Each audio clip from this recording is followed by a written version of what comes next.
इज्जत एक ऐसी चीज है जिसकी तलाश हम सबको होती है ना? लेकिन क्या कभी सोचा है कि अगर हम उसे बिल्कुल गलत जगह पे ढूंढ रहे हो तो क्या होगा? आइए आज इसी गुत्थी को सुलझाते हैं कि इज्जत का असल सरचश्मा, उसका सही पता आखिर है क्या? कुरान हमसे एक बहुत ही गहरा चुपता हुआ सवाल करता है, और यही सवाल आज हमारी पूरी गुफ्तगू का मरकज़ है। ये वो बुनियादी उलझन है जिसका सामना हर इंसान को और हर कौम को अपनी पहचान और बका की जंग में करना पड़ता है। तो चलें पहले इस रास्ते को देखते हैं जहां लोग अक्सर इज्जत ढूंढने जाते हैं लेकिन पता गलत होता है। जब ये तलाश गलत सिमत में चली जाए तो नतीजा क्या निकलता है? इस बात को समझने के लिए एक बड़ी जबरदस्त मिसाल है। जरा तसव्वुर करें एक ऐसे शख्स का जिसने अपनी पूरी शख्सियत, अपनी सारी इज्जत की इमारत लोगों की वाह वाह पर खड़ी की थी। देखें ये होता कैसे है। वो लोगों की तारीफों की सीढ़ी लगाकर ऊपर चढ़ना शुरू करता है। एक कदम, दूसरा कदम, और वो मकबूलियत की चोटी पर पहुंच जाता है।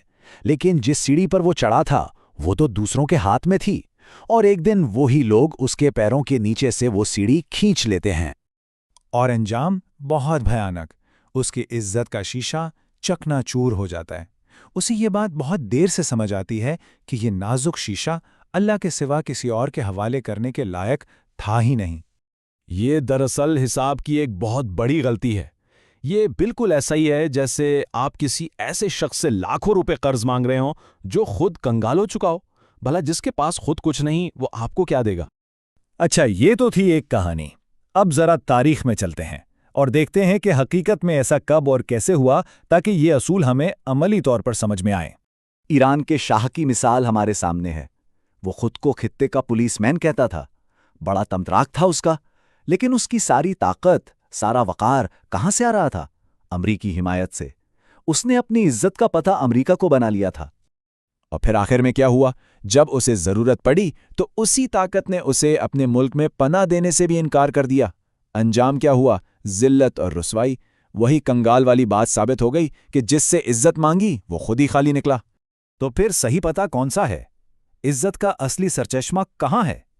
चलें अब उस रास्ते की तरफ चलते हैं जो हकीकी और कभी न खत्म होने वाले वक़ार की तरफ ले जाता है। यहाँ तारीख में एक नारा गूंजता है, इमाम हुसैन का नारा, हैहाता मिन्नज़ ज़िल्ला, यानी ज़िल्लत हमसे बहुत दूर है। ये उस जज्बे की निशानी है जो अल्लाह के सिवा किसी और ताकत के आगे झुकने से इनकार कर देता है। ये सिर्फ एक नारा नहीं, ये आज़ाद इंसानों की ज़िंदगी का दस्तूर है। तो अब हमारे सामने दो तस्वीरें बिल्कुल साफ हैं।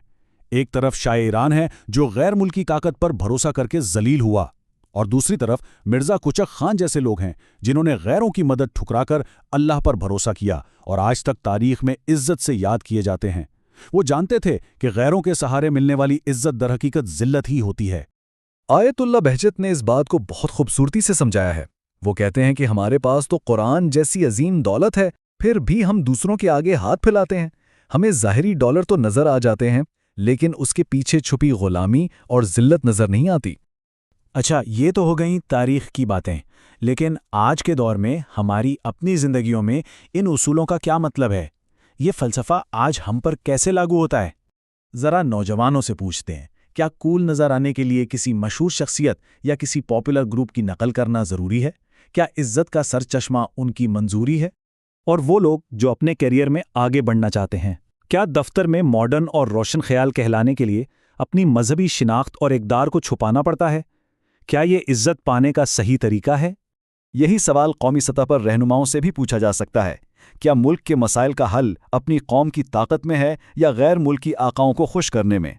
और ख़वातीन से ये सवाल, क्या क्लास का मतलब महंगे मगरबी ब्रांड्स पहनना और उनके कल्चर की नकल करना है, या इज्जत अपनी सादगी, अपनी सकाफत और अपनी शनाख्त में है? तो असल बात क्या है? असल इज्जत, हकीकी वक़ार, वो किसी ब्रांड, किसी की मंजूरी या बैंक बैलेंस में नहीं है। वो तो इस चीज़ में है कि इंसान कंज्यूमरिज्म यानी सार्फियत से आज़ाद हो, अपनी पहचान पर फ़ख्र करे और अपनी सलाहियतों पर भरोसा रखे। तो आखिर में ये सवाल हर एक के लिए है, इज्जत के लिए आपका पता क्या है? आप किस दरवाजे पे दस्तक दे रहे हैं? इसका जवाब ही आपकी ज़िंदगी की सिमत तय करेगा।